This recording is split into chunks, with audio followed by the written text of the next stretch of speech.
Right, well, it's obvious as we head towards the budget this afternoon that the government are trying to dazzle people with the cost of living and housing crisis.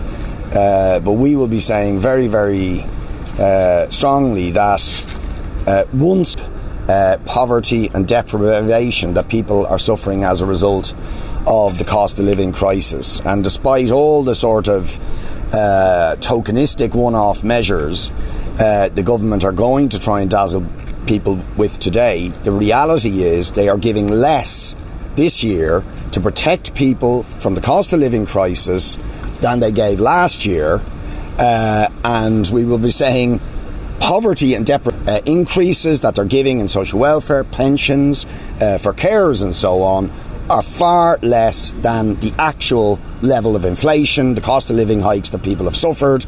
So when we already had more than 250,000 people going into this winter in arrears for their electricity bills, nearly 1 in 4 people in arrears for their gas bills. So this is a woefully inadequate effort by the government to address the cost of living crisis. No serious measures to deal with the profiteering. Money going into the pockets of profiteering energy companies, when what they should have done and what we've urged them to do is deal with the profiteering of the energy companies, the profiteering of the banks on the back of mortgage interest. But housing, I mean, one of the huge disgraces really in what it appears the government are going to announce today is that we are only talking about an additional 250 million in capital expenditure. Now, when you consider infrastructure deficits, when we're faced with absolutely chronic and worsening housing and homelessness crisis, is pathetic. We need billions additional in investment in social and affordable housing and elsewhere. So again, it's very, very depressing when you think about how severe the housing and homelessness crisis is, that with all the additional revenues available to the government, they didn't allocate billions more to deliver, acquire and build more public and affordable housing. The other thing I just want to indicate is that we have written to the Business Committee and to the Ceann Comhairle asking for an emergency debate this week to the absolutely horrendous situation that is now facing Gaza. As we speak, Israel is committing on literally an hourly basis war crimes against in the most densely populated area in the world. Children being slaughtered and a brazen, explicit attempt to impose a collective punishment on 2.2 million people. The siege that Israel has enforced on Gaza for the last 18 years is in and of itself, we're now going to escalate the war crime being perpetrated against 2.2 million people in Gaza, a place that was already suffering, as according to the UN, a permanent humanitarian crisis.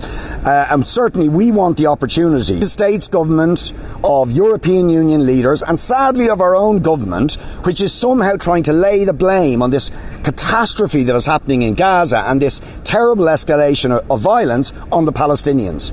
This situation did not start 2 days ago. Murderous siege, multiple attacks on the people of Gaza, thousands killed, and now absolutely murderous attacks happening by Israel when they know these are going to lead to thousands and thousands of deaths. And of course, not a word being said about the ethnic cleansing of that.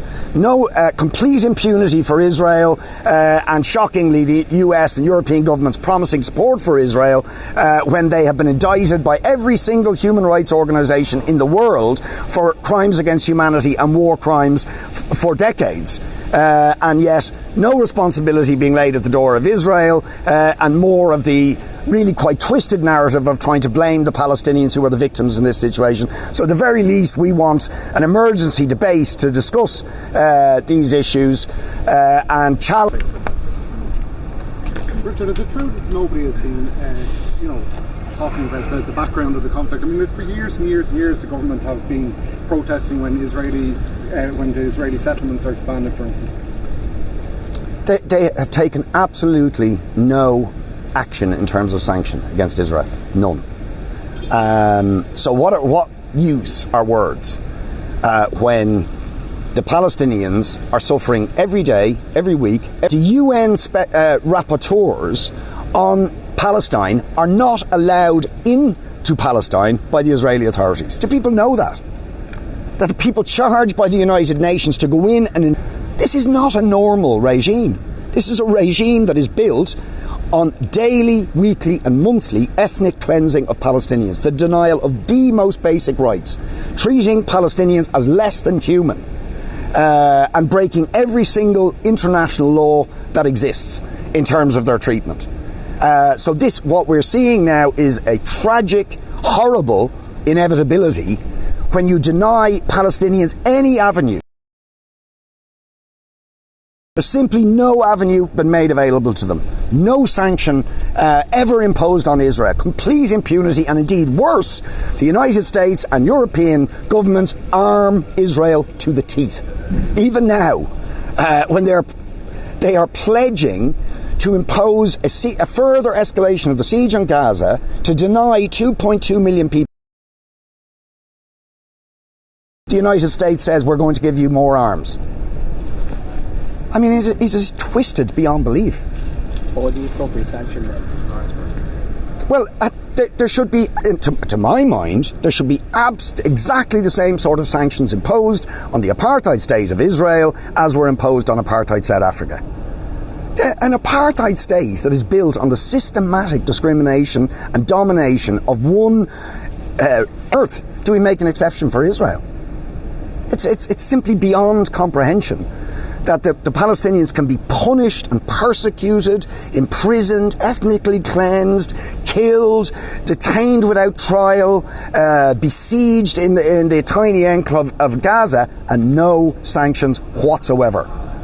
Indeed, far from sanctions, support, active financial and military support every year for decades. So, what can you expect